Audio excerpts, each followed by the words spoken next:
There are 3 books in the Bible known as the wisdom literature: Proverbs, Ecclesiastes, and Job. The first, Proverbs, showed us that God is wise and just. Yeah, we learned that God has ordered the world so that it's fair. The righteous are rewarded, the wicked are punished. In other words, you get what you deserve. But then we meet Ecclesiastes, who observes, people don't always get what they deserve. He said the world isn't always fair, that life is unpredictable and hard to comprehend, just like smoke. And this makes you wonder, okay, well, is God wise and just? Exactly. And so it's that question that is being explored in the final book of wisdom, Job. All right, let's dive in. So Job begins with a strange story that takes place up in the heavens, which are described something like a heavenly command center. So God is there with these angelic creatures called the sons of God, and they're all there reporting for duty. And God points out this guy Job, his servant, showing how righteous and good he is. And then one of these angelic creatures approaches. He's referred to in Hebrew as the Satan. The Satan. Who is this? Well, this word is actually a title, which literally means the one who is opposed. So out of this whole crew, he is the one questioning how God is running the world. And he proposes that Job might not actually love God, that he's only a good person because God rewards him. If God were to take away all of the good things he gave to Job, then we would see his true colors. So he thinks Job is just working the system?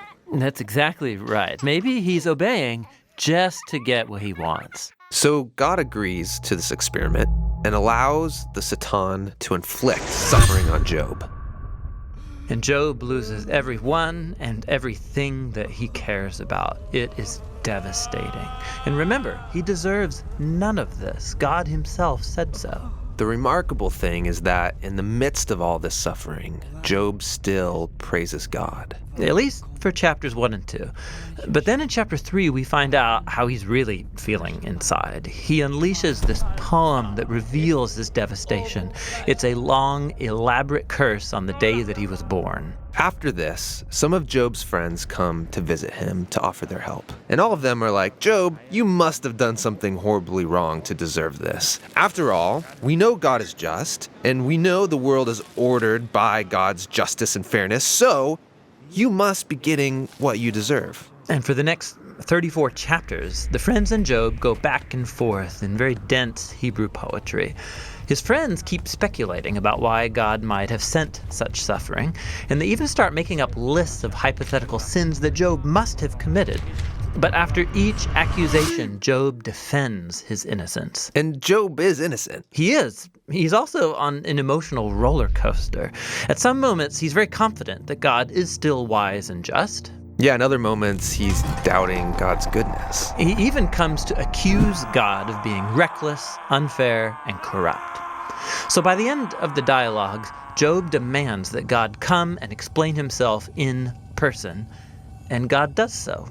He comes in the form of a great storm cloud. Now, God doesn't give Job a direct answer. He doesn't tell Job about the conversation with the Satan. Yeah, he does something very different. He takes Job on a virtual tour of the universe. He shows Job how grand the world is, and he asks him if he's even capable of running it or understanding it, just for a day. He shows Job how much detail there is in the world, things that we might see every day, but really don't understand at all. But God does. He knows it all intimately. He pays attention to the beauty and operations of the universe in ways that we haven't even imagined and in places that we will never see.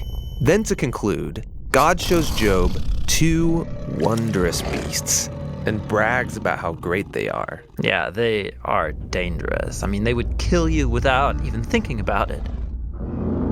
And God says they're not evil. They're actually a part of his good world. And then that's it. That's God's whole defense. It's kind of weird. I mean, what was this all about? It seems to be this. From Job's point of view, it looks like God is not just. But God's perspective is infinitely bigger. He's dynamically interacting with a whole universe of complexity when he makes decisions. And this is what God calls his wisdom. So Job asking God to defend himself is actually kind of absurd. He couldn't comprehend this kind of complexity even if he wanted to. So where does this leave us? Well, it leaves Job in a place of humility. He never learned why he suffered, and yet he's able to live in peace and in the fear of the Lord. But that's not where the book ends, because after this, God restores to Job double everything he had lost. And this, again, is surprising. I mean, is this a reward? Is God saying, "Congratulations, Job, you passed this elaborate test"? No, I mean, the whole book just made the point that Job losing everything was not a punishment, and so now getting it back isn't a reward. So why does he get it back? Well, apparently, God, in his wisdom, decided to give Job a gift. We don't know why. But what we do know is that Job is now the kind of person who, no matter what comes, good or bad, he can trust God's wisdom. And that's the book of Job and the end of our wisdom series. These biblical books of wisdom are amazing. Each one offers a unique perspective on the good life, and you need to hear all of them together as you learn to live with wisdom and in the fear of the Lord.